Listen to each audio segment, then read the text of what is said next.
Большое спасибо донатерам, которые поддерживают мой канал. В начале истории трое орков нападают на деревню в другом мире. Столкнувшись с их нападением, жители деревни разбегаются. Вскоре после этого орки захватывают контроль над деревней. Когда они собираются праздновать свою победу, появляется главный герой Асахи. Называя себя искателем приключений, он обнажает меч и бросает вызов оркам. Оценив небольшую фигуру перед собой, трое орков не могли не рассмеяться, думая, что он им не ровня. Однако Асахи по-прежнему уверен, предупреждая, что если они не сдадутся, они несомненно пожалеют об этом. Услышав это, один из орков разгневан и поднимает оружие и бросается к Асахи. В этот момент земля внезапно трясется, каменный столб поднимается из земли и орк взлетает высоко в воздух. Сразу после этого дебютирует героиня Майя. Она сильно пинает орка и взрывает его магией, отпугивая оставшихся двух орков. Майя старшая сестра Асахи, и они попали в этот мир из-за несчастного случая. Не так давно Асахи сбила машина, когда он пытался спасти маленькую девочку. Он думал, что его жизнь подошла к концу, но после вспышки белого света он увидел в небе Выверну и понял, что перевоплотился в другом мире. Асахи любил играть в видеоигры и был хорошо знаком с исекаем, поэтому не испытывал никакого дискомфорта. В этот момент он случайно столкнулся с мужчиной и извинился по-японски. Мужчина ответил ему также по-японски, что заставило Асахи понять, что у него нет барьера с людьми здесь. Думая, что он может быть любимцем бога, Асахи достал телефон, намереваясь сделать снимок и опубликовать его в интернете. Но вскоре он обнаружил, что здесь нет сети. Хоть и немного разочарованный, он быстро оживился. Он полагал, что благодаря своему опыту в играх он мог бы прожить здесь счастливую жизнь. Первое, о чем он подумал, это продать свой телефон, который был бесполезен в этом мире, в обмен на деньги этого мира. Прогресс здесь стал на одном уровне с земным средневековьем, что указывает на то, что владелец магазина, вероятно, никогда не сталкивался с мобильным телефоном. Несмотря на это, он охотно предложил 500 золотых монет в обмен на устройство Асахи. Он купил легкие кожаные доспехи и меч. Далее Асахи вошел в гильдию искателей приключений. Когда администратор узнала, что Асахи впервые вступает в гильдию, она была удивлена и заинтересована в нем. Она оперлась о стойку, пытаясь рассмотреть лицо Асахи поближе. Она взяла со своей книжной полки форму заявки и объяснила Асахи, как стать искателем приключений. Учитывая, что Асахи впервые берется за задание, она предложила ему продолжить охоту на монстров низкого уровня. Асахи последовал совету, но как только он покинул город, он столкнулся с очень мощной Выверной. Столкнувшись с атаками огненных шаров, Асахи мог только отчаянно бежать. Он спрятался за камнем, воспользовавшись возможностью проверить свой статус. Однако навык метания камней ему дали только на первом уровне, с которым он вообще не сможет победить Выверну. Когда на Асахи собирались наброситься, он беспомощно выкрикнул имя сестры, и магический массив отправил на его сторону его сестру Майю. Майя выпустила огромную волну энергии, одолев Выверну одним мощным ударом. После напряженной битвы эмоции Майи взяли вверх, и она побежала к Асахи со смесью счастья и удивлением по поводу их воссоединения в другом мире. Перед тем, как продолжить, хочу сказать, что вы можете поддержать мое творчество донатом. Все, кто задонатит любую сумму, будут появляться в начале каждого видео. Ссылку на донат можно найти в описании. Заранее спасибо. Впоследствии брат и сестра начали душевную беседу, поделившись подробностями своего опыта. Выяснилось, что Асахи находился в коме в своем собственном мире и часто разговаривал с Майей. Улавливая это, она предположила, что его душа могла попасть в другой мир. Ее привязанность к брату всегда была очень сильной, и она не смогла представить жизнь без него. В результате она приняла судьбоносное решение рискнуть своей жизнью, надеясь найти своего брата в другом мире. К счастью, ее интуиция оказалась верной, что в конечном итоге привело к трогательному воссоединению с Асахи. Когда воспоминания заканчиваются, мы возвращаемся к битве Майи с орками. Ее взбесило, когда три орка назвали Асахи Крох, добивая убегающих своей магической силой, чтобы выразить свой гнев. В этот момент Майя замечает синяк на лице Асахи. Поскольку старшая сестра никогда не допустит, чтобы Асахи причинили какой-либо вред, она набрасывается на Асахи, пытаясь вылечить синяк, облизывая его. Тем временем выжившие жители принимают Асахи за спасителя и выходят, чтобы поблагодарить его. Они очень рады, что оказали ему честь, и подвиг героя Асахи вскоре доходит до гильдии искателей приключений. Администратор сообщает Асахи, что поскольку он победил трех орков, его ранг повысился с самого низкого класса до 4 класса Огр. Такое огромное повышение очень редко встречается среди новичков искателей приключений. Девушка вручает Асахи значок класса Огр и напоминает ему, что фальсификация рангов не допускается. Если Асахи попытается повысить свой статус, маскируясь под сильного человека, его приговорят к смертной казни.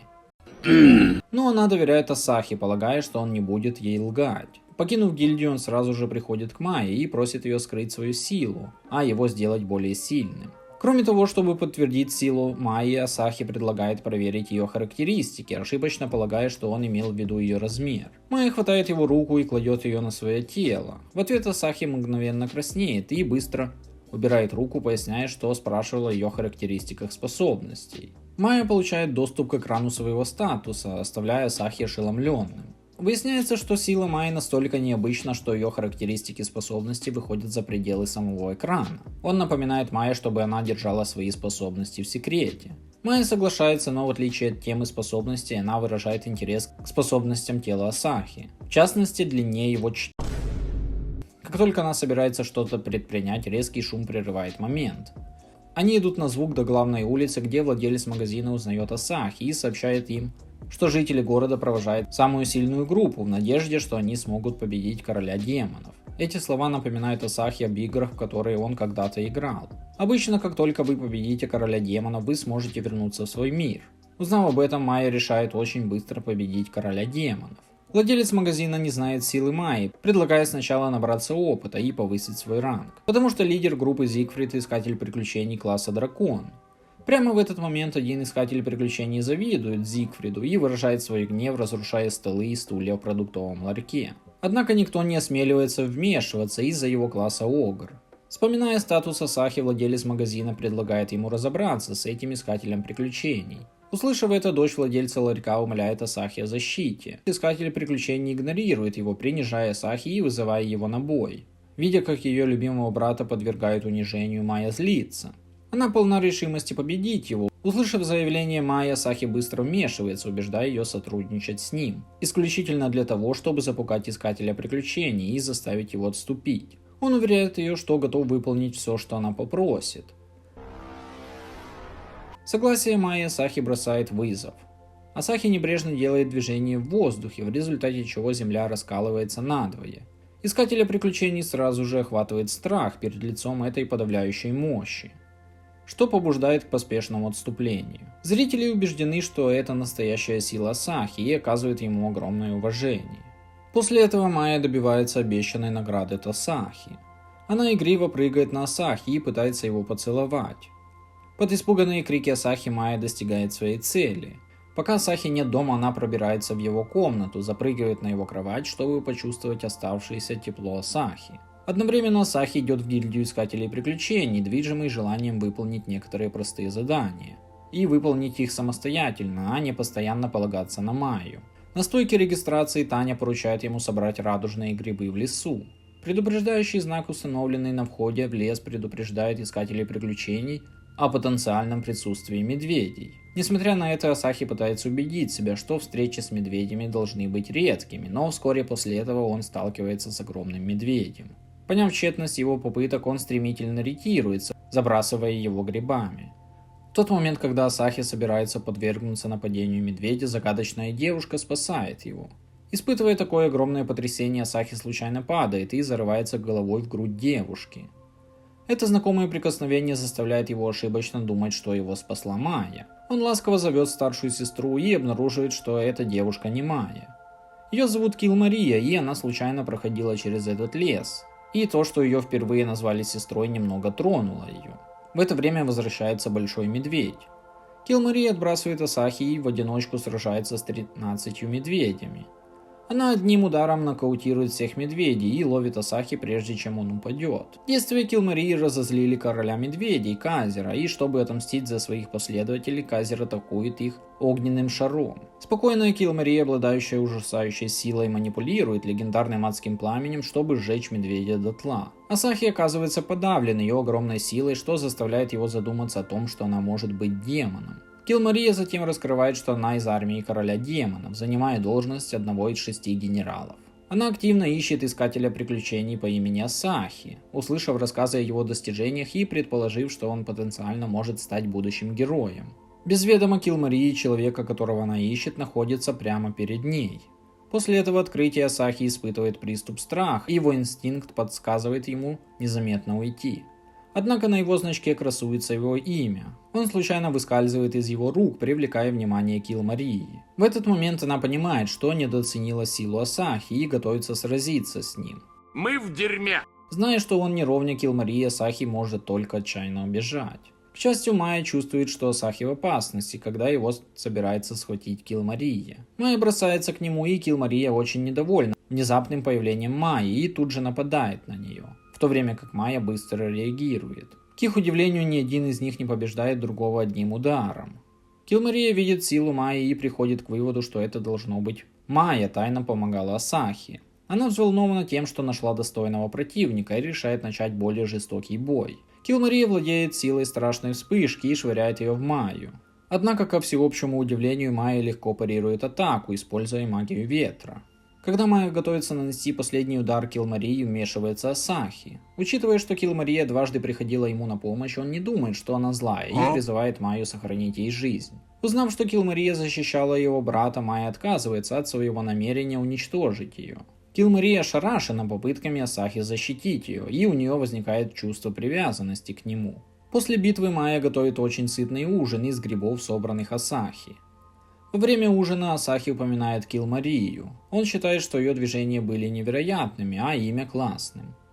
Майя не хочет проигрывать Килмарии, однако она не умеет давать имена и в конце концов называет свою магию ветра «Большая сестра Ураган». В следующей истории Асахи усердно работает, чтобы достичь 10 уровня, закончив обучение. Майя удивлена, что уровень Асахи повышается так медленно. После обсуждения они обнаруживают, что только монстры, которых Асахи побеждает лично, могут увеличивать его очки опыта. Чтобы Асахи как можно быстрее повысил свой уровень, Майя предлагает бить монстров, а затем позволить Асахи победить их, от чего Асахи отказывается. По его словам, получение удовольствия от игры заключается в постепенном повышении уровня. Но Майя не видит особой ценности в этом процессе повышения уровня, поскольку она может легко уничтожить любого врага одним ударом. Слова Майи наносят Асахи тяжелый удар. Несмотря на свою слабость, он по-прежнему стремится не повышать свой уровень искусственно, путем мошенничества. Поскольку Асахи продолжает следить за своей статистикой, Майе скучно, и она готовится напасть на Асахи. Он использует навык, предназначенный для побега во время сражений. Неожиданно его действия разжигают соревновательный дух Майи. Чем больше жертва сопротивляется, тем больше возбуждает Майю. Асахи намерен продолжать использовать свой навык, но его мана на исходе, и он не может использовать какие-либо дополнительные навыки. После этого Асахи приходит в гильдию искателей приключений. Он не хочет все время полагаться на сестру и хочет попробовать объединиться с другими людьми. Члены команды могут сотрудничать друг с другом в боях и отправляться в приключения в самых разных местах. Если повезет, у него может даже быть романтическая история любви. Таня замечает, что Асахи хочет найти товарищей по команде и ведет его к доске объявлений, где отображается информация о команде. Она предлагает Асахи сформировать хорошо сбалансированную команду, подобную команде Зигфрида, а его товарищи по команде имеют четкое разделение, и они хорошо гармонируют друг с другом. Асахи восхищается Зигфридом и интересуется его нынешней ситуацией. Таня тайно сообщает ему, что его команда потерпела поражение от загадочного человека и бежала обратно в королевскую столицу. Асахи ошарашен и осознает потенциальную опасность создания альянсов и не решается расстаться с Майей. Прогуливаясь по улице, он случайно встречает группу нарушителей спокойствия, издевающихся над пьяным мужчиной. Действуя быстро, Асахи хватает камень и швыряет его, намереваясь отвлечь их внимание и дать пьяному мужчине шанс сбежать. Неожиданно этот пьяный мужчина обладает огромной силой и легко побеждает. После этого, общаясь с ним, Асахи удивляется еще больше, когда обнаруживает, что это Зигфрид. После поражения Зигфрид очень расстроился, он полностью потерял уверенность в себе и даже начал сожалеть, что стал авантюристом, выпивая каждый день. Асахи утешает Зигфрида, говоря, что хотя он и потерпел поражение в битве, у него есть товарищи по команде. Зигфрид считает Асахи наивным и напоминает ему не питать иллюзий относительно своих товарищей. Все трое его товарищей по команде очень странные. Один пристрастился к клубам, один очень высокомерен, а другой страдает социофобией и не говорит ни слова. Так как миссия по борьбе с королем демонов провалилась, его команда расформирована. Асахи настроен позитивно. Он считает, что они, должно быть, защищали друг друга во время своих приключений, что можно считать очень хорошим воспоминанием. Услышав это, Зигфрид убеждается и решает подбодрить себя. После этого Асахи возвращается в гильдию искателей приключений и решает выбрать команду. Неожиданно Таня воспользовалась случаем, чтобы дать ему задание сразиться с группой Выверн, атакующих город. Поскольку это чрезвычайная ситуация, она отправляет Асахи прямо за город. Выверны собираются атаковать Асахи, и Килл Мария защищает его. Причина, по которой она пришла найти Асахи, заключается в том, что она хочет вернуть его значок и победить Майю. В этот момент на них нападает группа Выверн. Зная об этом, появляется Майя и помогает Асахи успешно выполнить его миссию. В попытке одержать победу над Майей, Килл Мария прибегает к крайним мерам. Она захватывает Асахи и использует его как рычаг и вынуждает Майю противостоять ей в бою. Яростно защищая Асахи, Майя не позволит кому-либо причинить ему вред, что приводит к интенсивному и ожесточенному столкновению между ними. В это время Выверна захватывает Асахи. Чтобы защитить Асахи, две девушки временно приходят к примирению. Одна отвечает за борьбу с драконом, а другая отвечает за ловлю Асахи в воздухе. После решения проблемы Килл Мария снова держит Асахи в заложниках. Неожиданно Асахи сбегает благодаря своим навыкам. Килл Мария считает, что брат и сестра очень интересны и решает на время отпустить их. Благодаря этой миссии по борьбе с Вывернами Асахи понимает важность Майи для него. Ему достаточно иметь сестру. И не нужно ни с кем объединяться. Впоследствии Асахи поручает довольно уникальное задание. Условием приобретения дома является избавление его от злого духа. Учитывая природный робкий нрав Асахи, он осознает свою неспособность противостоять злому духу и признается Майе о своем затруднительном положении. В отличие от своего брата, Майя сохраняет спокойствие. Надев боевую форму, она ведет Асахи в дом с привидениями. Наблюдая за явно испуганным выражением лица Асахи, вызывает у Майи воспоминания об их общем прошлом. Асахи до поздней ночи играл в игры ужасов. Он часто пугался призраков в игре и не осмеливался пойти в туалет один. В такие моменты Майя нежно успокаивала его и сопровождала, но Асахи считает это позором. Он пылко заявляет о своей зрелости, заявляя, что перерос любой страх перед сверхъестественными явлениями. Конечно, Асахи вскоре расплачивается за свою ложь. Майя прекрасно знает о слабостях Асахи. Он хватает Майю за шарф и следует за ней. Прямо сейчас он в большом напряжении, и даже дикая кошка на обочине дороги может его напугать. После некоторого времени они прибывают в дом с привидениями. Когда Асахи пытается открыть дверь, на него нападают злые духи. Злой дух предупреждает их, что он истощит энергию всех, поэтому им лучше уйти как можно скорее. Но Майя этого не боится. Игнорируя напоминание Асахи о безопасности, она сразу открывает дверь дома. Затем Асахи понимает, что сила Майи более ужасна, чем у злого духа, и следует за ней внутрь. Дом полностью меблирован, и въехать можно сразу после простой уборки. Как ни странно, нечистой силы они не обнаруживают. В этот момент стул внезапно врезается в Асахи, в результате чего он получает травму. Майя немедленно кормит его зельем, но это только начало. Остальные предметы в комнате летят к Асахи, в то время как Майя заставляет его пить различные зелья, чтобы вылечить его раны. Не желая видеть, как Асахи снова страдает, Майя умоляет злого духа прекратить и вместо этого сразиться с ней. В конце концов появляется злой дух. Столкнувшись с страхом, Асахи сразу же ищет убежище в объятиях Майи. Этот нежный момент не устраивает злого духа, который пользуется возможностью начать атаку. К своему удивлению, Майя без особых усилий останавливает атаку, и злой дух понимает, что ее сила может соперничать даже с силой 6 генералов короля демонов. Следовательно, злой дух намеревается завладеть ее телом. Это ситуация, которую Асахи не ожидал. Сила Майи может даже уничтожить весь мир, но теперь ею овладело зло.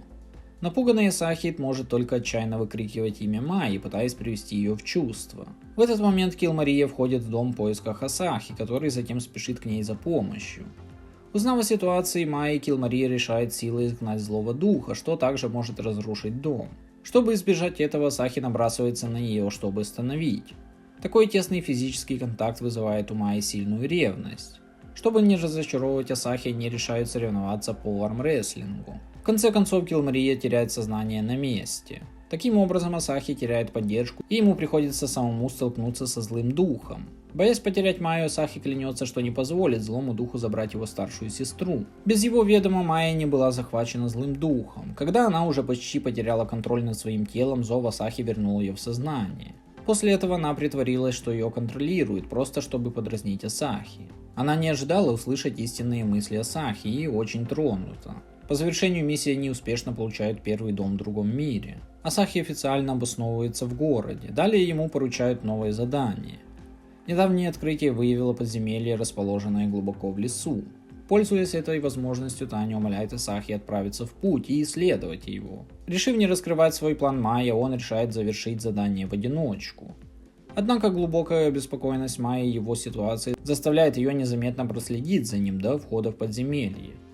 По просьбе Майи они вместе входят в подземелье, поскольку Асахи умеет играть в различные игры. Он очень хорошо знает подземелье, но его сила все еще низкая. Столкнувшись с нежитью, Асахи набрасывается на Майю, чтобы помешать ей использовать магию. Он объясняет, что ее магия слишком разрушительна и может легко привести к обрушению подземелья.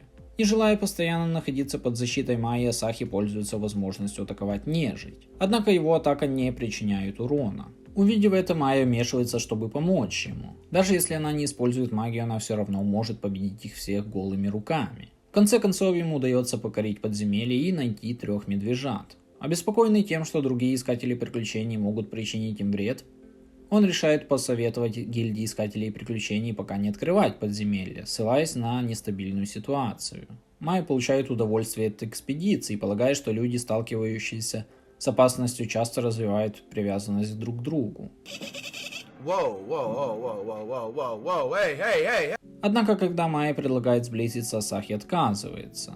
Охваченный голодом, ему не терпится вернуться домой. Майя спешит домой, чтобы приготовить еду. Неожиданно в отсутствие Майи Асахи натыкается на группу монстров. Охваченный страхом, он изо всех сил пытается вернуться в город.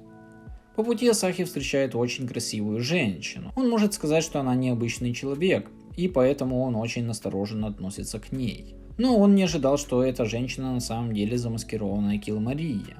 Килмария как демон наверняка подвергнется нападению, если раскроет свою личность перед людьми. Но она отчаянно хочет увидеть, как живут люди, поэтому просит Асахи показать ей город. Асахи ведет ее к высокому зданию с видом на город, где Килмария пользуется возможностью и спрашивает Асахи, хочет ли он стать демоном. Она любит Асахи, и даже без Майи она может защитить его, но Асахи отвергает ее, поскольку он не оставит Майю. Еще до наступления темноты Асахи и Килмария вместе прибывают в гильдию искателей приключений. Он сообщает, насколько опасным было подземелье, и получает щедрое вознаграждение. Тане, кажется, тоже нравится Асахи, потому что когда она видит его с Килмарией, она очень расстраивается. Килмария ведет Асахи в ближайший ресторан, чтобы поесть, но она даже не знает, что ей нужно платить за еду. Асахи тратит все свои деньги, чтобы помочь ей выбраться из затруднительного положения. После ужина они встречают на улице Зигфрида. И, пожимая руку Килмарии, он чувствует ее настоящую личность. Чрезвычайно напуган, он прощается с ними, ссылаясь на то, что плохо себя чувствует. По прибытии в резиденцию Асахи, Килмария сохраняет свой человеческий облик, пытаясь обмануть Майю. Она лжет, что она девушка Асахи, однако Майя с самого начала узнает истинную личность и сильно ее бьет. Со временем Килмария возвращается в свою форму демона, вступая в столкновение с Майей. К счастью, Асахи удается в конце концов разрядить ситуацию. Наблюдая за ужином, приготовленным Майей, на следующий день Асахи получает задание сразиться с Серым Волком. После периода обучения у него появляется способность сражаться с обычными монстрами. Неожиданно после победы над Серым Волком появляется его родитель, гигантский волк, и нападает на него. К счастью, Майя тайно наблюдала за Асахи, поэтому она немедленно помогает победить гигантского волка. Затем она обнаруживает синяк на руке Асахи и предлагает лизнуть его. Асахи немедленно убегает, он возвращается в город только чтобы наткнуться на очень милую девушку Софи. Она целительница, принадлежащая к группе. Когда она увидела ссадины на теле Асахи, она немедленно применила магию, чтобы залечить ему раны. К тому времени, как Майя догоняет Асахи, он исцеляется. Впоследствии Асахи направляется в гильдию искателей приключений, чтобы сообщить результаты своей миссии. Неожиданно Таня дает ему срочное задание. В подземелье появился удивительно сильный монстр, побуждая другую команду пойти на него. Однако никто из них не вернулся. Таня умоляет Асахи помочь в их спасении. Обеспокоенная Софи, которая также входит в группу, Асахи спешит в подземелье вместе с Майей. Достигнув глубин подземелья, Асахи встречает Софи, которая тут же теряет сознание. В своем дезориентированном состоянии она принимает Асахи за легендарного героя, победившего монстра. Подпитываемая этим заблуждением, Софи предлагает стать его союзницей. Софи рассказывает Асахи, что ее мама была священнослужителем. Когда она была маленькой, мать сказала ей, что однажды она поможет герою и поможет ему спасти мир. Надеюсь, вам понравилось данное видео. Если да, то подпишитесь и поставьте лайк, чтобы поддержать мой канал.